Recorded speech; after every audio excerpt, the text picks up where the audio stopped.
Hi, this is Colt with Collaborize Classroom, and if you've already completed the launch wizard and published your Collaborize Classroom site, but you haven't posted your first topic or invited your students, this video is for you.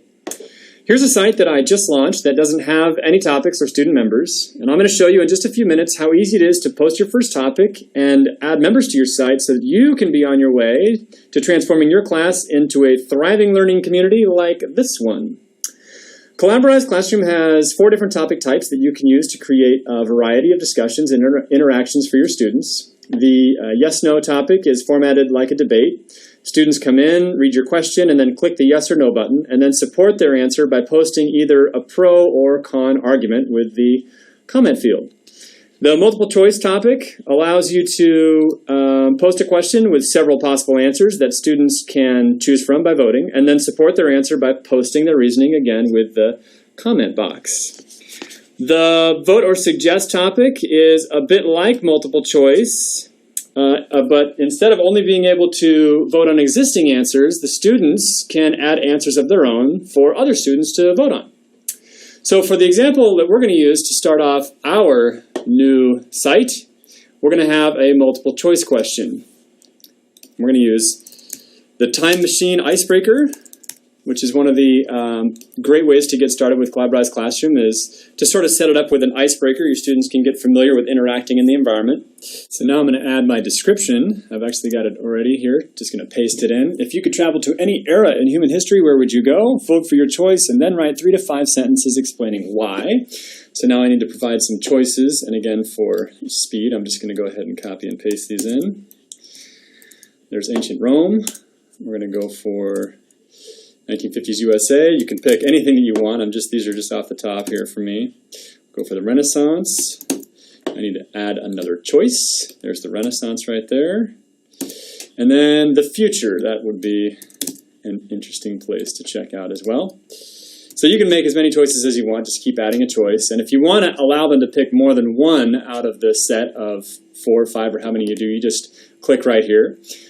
And then you choose which class you want to post it to. Pick any one of these, or if you want to post it to multiple classes, just pick right here and choose all the classes that you want to post it to. If you want to set an end date for the topic, just pick one right here. I'm going to send this for next Tuesday. And if you want to attach an image, which I do because I just so happen to have an image of a time machine on my desktop right there. And then all you do is click preview so you can see what your question will look like when students come in to have a look at it. Here it is. Here's my title, Time Machine.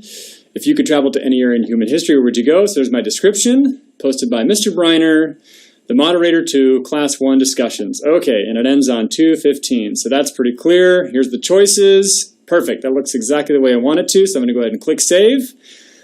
And then we have our topic posted to our portal. So that's as easy as it is for posting a topic to your portal. So now you have something for students to engage in when they arrive, but how do you get them here? The easiest way to get students to your Collaborize Classroom portal is simply to provide them with the URL. Now, when you went through the setup wizard, you chose a URL for your site, but in case you forgot it, I'll show you a really easy way to get it back. You go to the Manage menu and then click Manage This Site, and it will take you to the General Management area, and right there is your site URL, mydemo.democrasoft.com. Hopefully you have a more creative name than that. So what would it look like? Your students will enter that address in their browser address bar, and they will be right here. It will say log in or register. Now, assuming they haven't already logged in, this is their homework. They go home, they enter the URL, they click register now, and they're going to just enter their information. They have to choose a screen name, give you their first name, last name, and they create their own unique password so that only they can access their own profile or account, and then they'll be waiting for you to approve them, which happens on your end. You will have a list of students pending approval in your Manage Members section. And once you approve any student who's requesting access, they will be in and able to interact on the first topic that you've posted. In this case, that was my icebreaker topic. And then you can really start to see how students engage and interact with each other and appreciate the opportunity to have sort of this social type of interaction be the way that they're getting their homework done.